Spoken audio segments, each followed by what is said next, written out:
ಎಲ್ಲರಿಗೂ ನಮಸ್ಕಾರ.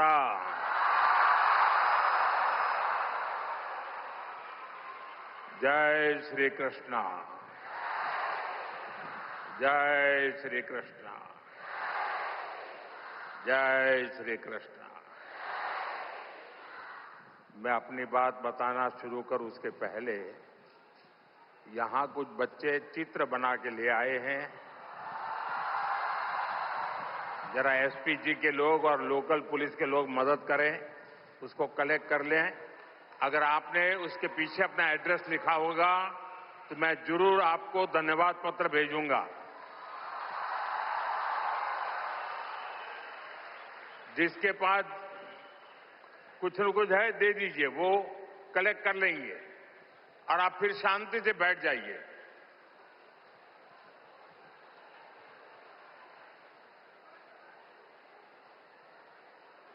ये बच्चे इतनी मेहनत करते हैं और कभी कभी मैं उनके साथ कभी अन्याय कर देता हूं तो दुख होता है मुझे.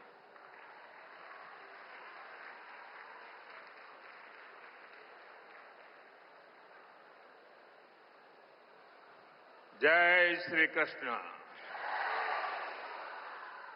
भगवान श्री कृष्ण के दिव्य दर्शनों की संतुष्टि, श्रीमद् भगवद गीता के मंत्रों की ये आध्यात्मिक अनुभूति और इतने सारे पूज्य संतों, गुरुओं की ये उपस्थिति मेरे लिए परम सौभाग्य है. मेरे लिए ये असंख्य पुण्यों को प्राप्त करने जैसा है. और जो मुझे सम्मान दिया गया, मेरे लिए जो भाव प्रकट किए गए, शायद मुझे इतने आशीर्वाद मिले कि मेरे लिए जो कहा जाता है मैं उससे योग्य बनूं और ज्यादा काम करूं और मुझसे जो अपेक्षाएं हैं उसे मैं पूर्ण करूं.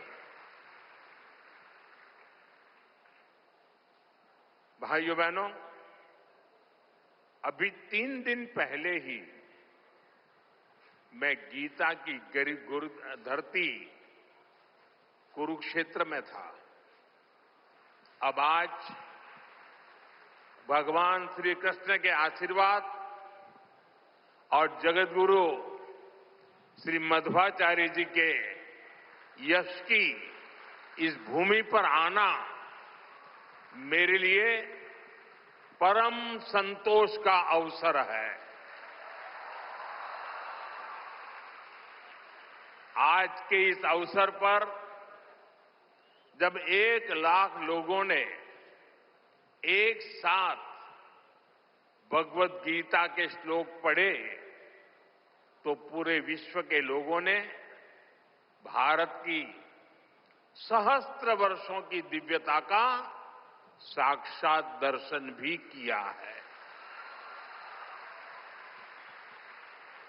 इस कार्यक्रम में हमें आशीर्वाद देने के लिए पधारे हुए श्री श्री सुगुणेन्द्र तीर्थ स्वामी जी, श्री श्री सुशींद्र तीर्थ स्वामी जी, कर्नाटका के गवर्नर थावरचंद गहलोत जी, केंद्रीय मंत्रिमंडल के मेरे सहयोगीगण, राज्य सरकार के मंत्री, सांसद, विधायक, उडुपी के अष्टमठों के सभी अनुयायी, उपस्थित अन्य संतगण, देवी और सज्जनों, कर्नाटका की इस भूमि पर यहां के स्नेहीजनों के बीच आना मेरे लिए सदा ही एक अलग अनुभूति होती है.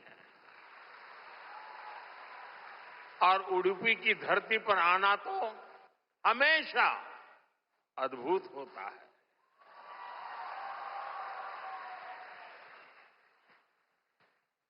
मेरा जन्म गुजरात में हुआ और गुजरात और उडुपी के बीच एक गहरा और विशेष संबंध रहा है।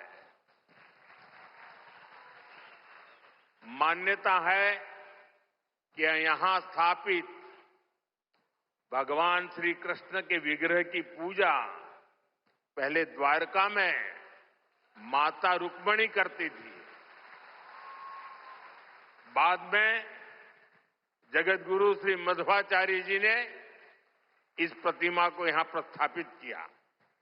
और आप तो जानते हैं, अभी पिछले ही वर्ष मैं समुद्र के भीतर श्री द्वारका जी का दर्शन करने गया था। वहां से भी आशीर्वाद ले आया। आप खुद समझ सकते हैं कि मुझे इस प्रतिमा के दर्शन करके क्या अनुभूति हुई होगी। इस दर्शन ने मुझे एक आत्मीय आध्यात्मिक आनंद दिया है। साथियों, उडुपी आना मेरे लिए एक और वजह से विशेष होता है। उडुपी जनसंघ और भारतीय जनता पार्टी के सुशासन की मॉडल की कर्मभूमि रही है। 1968 में उडुपी के लोगों ने जनसंघ के हमारे वीएस आचार्य जी को यहां की नगरपालिका परिषद में विजयी बनाया था। और इसके साथ ही उडुपी ने एक नए गवर्नेंस मॉडल की नींव भी रखी थी। आज हम स्वच्छता के जिस अभियान को राष्ट्रीय रूप देख रहे हैं, उसे उडुपी ने 5 दशक पहले अपनाया था।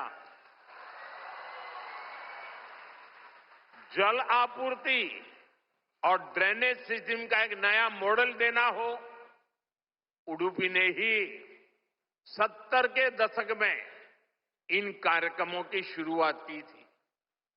आज ये अभियान देश के राष्ट्रीय विकास का राष्ट्रीय प्राथमिकता का हिस्सा बनकर हमारा मार्गदर्शन कर रहा है। साथियों, रामचरितमानस में लिखा है, कलिजुग केवल हरिगुण गाहा, गावत नर पावही भवथाहा। अर्थात कलयुग में केवल भगवत नाम और लीला का कीर्तन ही परम साधन है। उसके गायन कीर्तन से भव सागर से मुक्ति हो जाती है।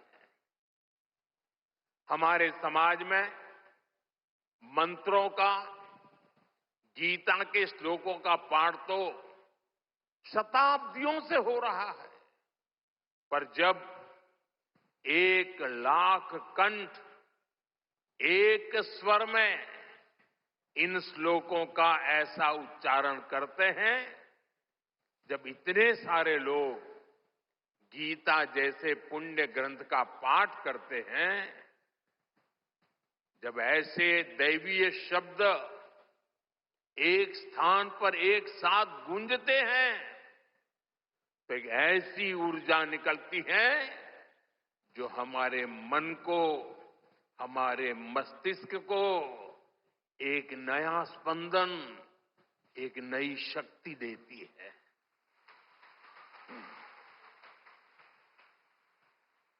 यही ऊर्जा अध्यात्म की शक्ति की है। यही ऊर्जा सामाजिक एकता की शक्ति है। इसलिए आज लक्ष्य कंठ गीता का ये अवसर